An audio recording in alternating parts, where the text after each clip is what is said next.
दोस्तों, दिल्ली में चुनाव प्रचार खत्म हो रहा है और प्रचार खत्म होने के एक दिन के बाद वोटिंग है और आप कह सकते हैं कि दिल्ली में अब रात कयामत की है, क्योंकि केजरीवाल और बीजेपी, या यूं कहूं केजरीवाल और अमित शाह के बीच में ये जो युद्ध है, महासंग्राम है दिल्ली का, ये फंसता चला जा रहा है। और इस फंसे हुए युद्ध में कहीं ना कहीं जो हार जीत है वो ये बीते हर घंटे के अंदर दिल्ली का चुनाव का टाइम जो है वो दोस्तों कम होता हुआ नजर आ रहा है। अब देखिए किस तरह से यहाँ पर दावा ये किया जा रहा है कि दिल्ली के अंदर कयामत की रात, जी हाँ कयामत की रात, क्योंकि वहां पर इलेक्शन है। अब दावा ये किया जा रहा है कि मोदी और अमित शाह को यहाँ पर भारी झटका लगेगा। दोस्तों किस तरह से यहाँ पर दोनों के लिए कयामत की रात, और खास करके आम आदमी पार्टी का भी यहाँ पर भारी नुकसान होने वाला है। दोस्तों हमारे साथ वरिष्ठ पत्रकार मौजूद हैं, दीपक शर्मा जी, आप उनकी इस रिपोर्ट को देखिए। नमस्कार, मैं दीपक शर्मा और मेरे यूट्यूब मंच पर आपका स्वागत है।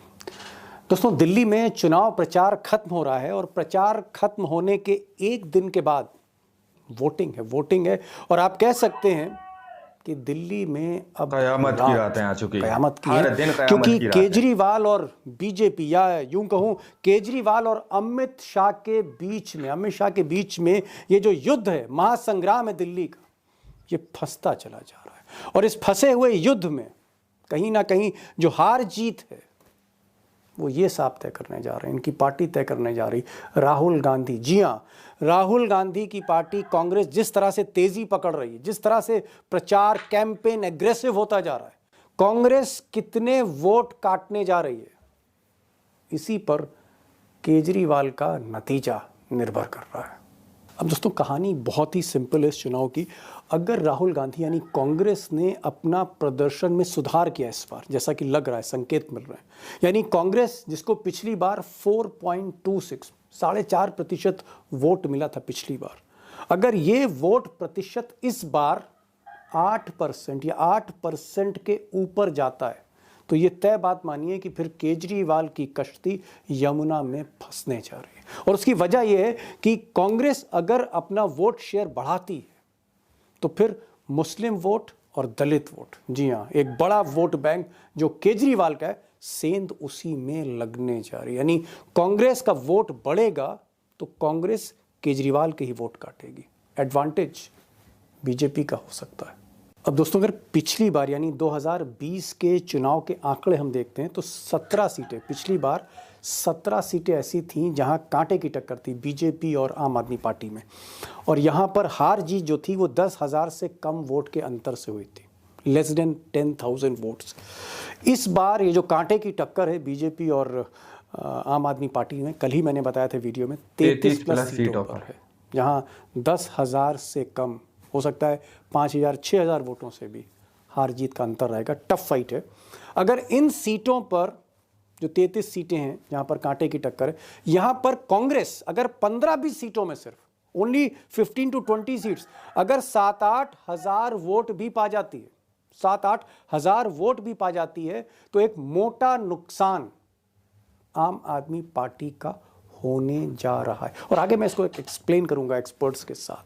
और एक और इम्पॉर्टेंट बात आपके सामने रख रहा हूं जिस पर गौर करिएगा। एक तो कांग्रेस हर सीट पे कुछ ना कुछ वोट ला रही है, पिछली बार से बेटर उसका परफॉर्मेंस रहेगा कहीं ना कहीं। दूसरा सबसे बड़ा जो ब्लो केजरीवाल को लगा है, झटका लगा है, वो ये है कि ये जो चाणक्य हैं मिस्टर शाह, इनके सिस्टम ने, बीजेपी के सिस्टम ने हर सीट पर जहां पर आम आदमी पार्टी के अच्छे खासे वोट थे, समर्थक वोट थे, वोटर लिस्ट से कहीं 5,000 वोट कम करा दिए, कहीं 6,000 वोट कम करा दिए, कहीं उससे ज़्यादा वोट कम करा दिए।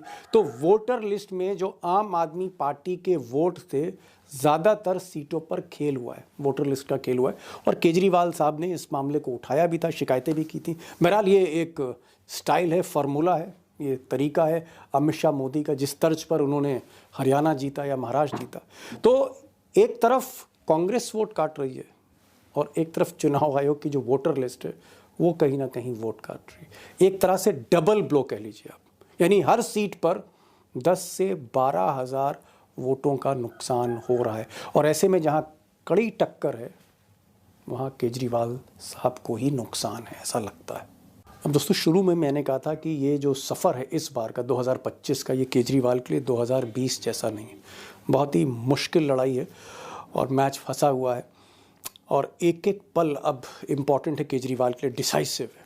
सवाल इस बात का है कि क्या केजरीवाल अभी भी लीड कर रहे हैं, और जिस तरह के इनपुट्स हैं एक्सपर्ट से मिल रही जो मैं आपको बताऊंगा, केजरीवाल अभी भी लीड कर रहे हैं, इस युद्ध में आगे चल रहे हैं, पोल पोजीशन पर हैं, लेकिन बीजेपी बहुत ज़्यादा दूर नहीं है उनके।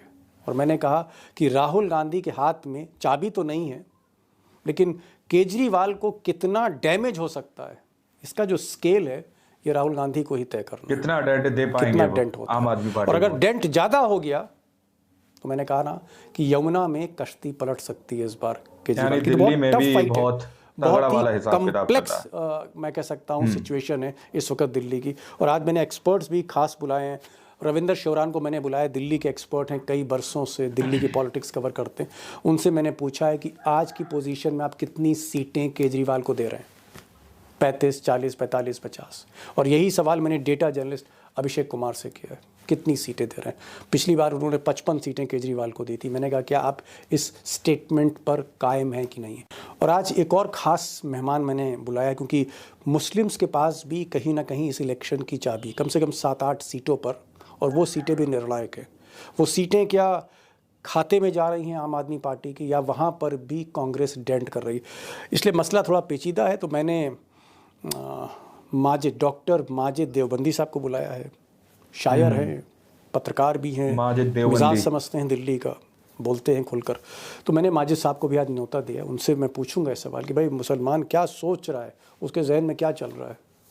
उनसे भी बातचीत होगी। और इसके साथ ही साथ उमाकांत जी से भी मैं पूछूंगा कि ये नतीजे जो हैं, जो आने वाले हैं 8 तारीख को, ये क्या साबित करेंगे कि केजरीवाल अगर जीतते हैं तो हिंदुस्तान की सियासत में कहाँ खड़े हैं, अखिलेश यादव से भी ऊपर हैं, ममता से भी ऊपर हैं।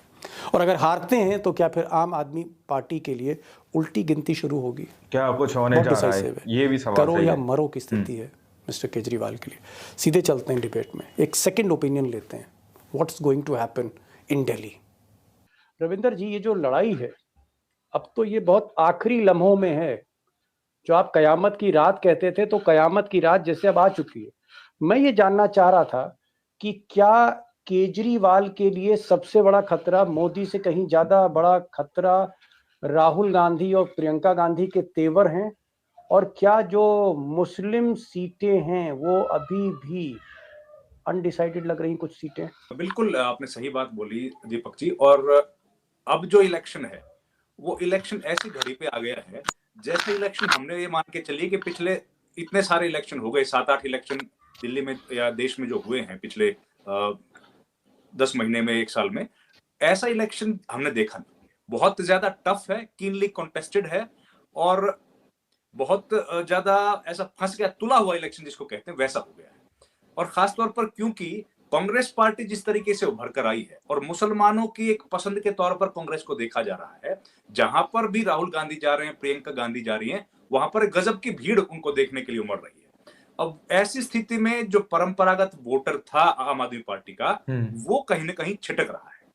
उसका एक बड़ा नुकसान हो सकता है केजरीवाल को। और दूसरा, जो पूरे देश में एक युवा मुसलमानों के लिए एक आइकॉन की तरह जो उभर के आए हैं ओवैसी, उनका भी दखल इस बार जो है वो दिखने को मिल रहा है। तो ये दोनों का जो असर है वो कहीं ना कहीं दिख रहा है। और यहां से एक बात और तय हो जाएगी दीपक भाई, अगर दिल्ली के मुसलमानों ने कांग्रेस पार्टी को अपना पहला विकल्प के तौर पर चुन लिया, तो उसका असर दिल्ली भर में नहीं पड़ेगा, उसका असर पूरे हिंदुस्तान की राजनीति पर पड़ने वाला है। और आने वाले समय में जितने विधानसभा चुनाव होंगे, चाहे वो बिहार का हो, चाहे वो उत्तर प्रदेश का हो, ये मान के चलिए कि कांग्रेस पार्टी मुसलमानों की पहली पसंद होने वाली है। और मुसलमान अब ये समझिए झंडा बरदार हो जाएगा कांग्रेस पार्टी के मजबूत रिवाइवल के हिसाब से। रविंदर भाई, बड़ी बात आपने बड़ी बात कह दी, क्योंकि भाई देखिए, जमीन पर आप हैं, ग्राउंड जीरो पर आप हैं, और आप ही खाक छान रहे हैं दिल्ली की। मैं तो गया नहीं दिल्ली के कंस्टिट्यूंसी एक सीट पर, आप हर सीट पर हैं। और जो चांदनी चौक हो, बल्ली मरान हो, या फिर पुरानी दिल्ली के अलावा सीलमपुर हो, उन इलाकों में जहां पर मुस्लिम वोट वाकई जो है तादाद में है और रुख बदल सकते हैं पूरे चुनाव का, आप कह रहे हैं कि अगर मुस्लिम कांग्रेस में गया तो उत्तर प्रदेश और बिहार यहां भी कांग्रेस के साथ फिर एक मुश्त एन ब्लॉक जाएगा। यानी अखिलेश यादव और तेजस्वी यादव को के लिए अच्छी खबर नहीं है, अब उनको दामन थामना ही पड़ेगा राहुल गांधी का। समझ रहे हो कहां से क्या कहां कहना चाह रहे राजनीति हो? घूमती है। मैं यही कहना चाहता हूं कि अब ये तय हो जाएगा, क्योंकि ये दूसरा एग्जाम्पल होने वाला है अब देश में कि हरियाणा के चुनाव में अलायंस नहीं किया, दोनों पार्टियों को नुकसान हुआ। दिल्ली में अलायंस नहीं करेंगे, दोनों को नुकसान होगा। तो आने वाले समय में जो इंपॉर्टेंट इलेक्शन होने वाले हैं, बिहार चुनाव इसी साल के आखिरी में है, वहां पर कोई भी पॉलिटिकल पार्टी अब इग्नोर करने की स्थिति में नहीं होगी कांग्रेस पार्टी को, उनको उनके साथ जाना पड़ेगा। और मुझे लगता ये फॉर्मिडेबल कॉम्बिनेशन जो है कहीं ना कहीं यही बीजेपी को हरा सकता है, और ये इंडिया ब्लॉक के लिए एक मजबूती लेके आएगा अगर इस तरह की स्थिति बनती है। तो ये बड़ा एक बहुत ज्यादा इलेक्शन जो है ना, वो इंटरनेशनल पर्सपेक्टिव में बड़ा इंपॉर्टेंट इलेक्शन ये है। और एक और बात दीपक भाई, अगर आप इजाजत दें, इलेक्शन कमीशन का भी ये लिटमस टेस्ट है। हिंदुस्तान के चुनाव आयोग यहां से गर्त में जाएगा, यहां से उड़ान भरेगा ऊपर की तरफ, ये देखना भी बड़ा जरूरी है, क्योंकि आज भी गली गली में घर घर में लोग ऐसे घूम रहे हैं। दोस्तों, आप लोगों ने इस वीडियो को शुरू से आखिर तक देखा। वीडियो के अंदर साफ तौर पर बात की गई है कि किस तरह से यहां पर कांग्रेस पार्टी एक बड़ी पार्टी बनकर उभरती हुई नजर आ रही है दिल्ली के अंदर। यदि वहां पर पहली चॉइस मुसलमानों की कांग्रेस पार्टी बन पाती है दोस्तों, तो ये एक देश भर के अंदर एक बहुत बड़ा मैसेज जाएगा। यूपी हो और भी जगह हो, जहां पर भी विधानसभा के चुनाव होने जा रहे हैं दोस्तों, वहां पर एक बड़ा मैसेज जाएगा। और दावा किया जा रहा है अखिलेश यादव, तेजस्वी यादव को कहीं ना कहीं ना चाहते हुए भी फिर भी कांग्रेस का दामन थामना पड़ेगा। जिस तरह के एनालाइज सामने निकल कर आ रहे हैं, जिस तरह के आंकड़े सामने निकल के आ रहे हैं, 0 पॉइंट से रिपोर्टिंग सामने निकल के आ रही है कि कांग्रेस पार्टी भारी नुकसान जो है आम आदमी पार्टी का कर सकती है। हर सीट पे तकरीबन 10-10, 12-12 हजार वोट जो है कांग्रेस पार्टी के खाते में आते हुए नजर आ रहे हैं। इस तरह का दावा किया जा रहा है। अब आप लोगों ने इस पूरी रिपोर्ट को देखा सुना, आप लोग क्या सोचते हैं, क्या समझते हैं, अपनी राय कमेंट सेक्शन में जरूर दीजिएगा। मिलते हैं अगली वीडियो में, जब तक के लिए जय हिंद।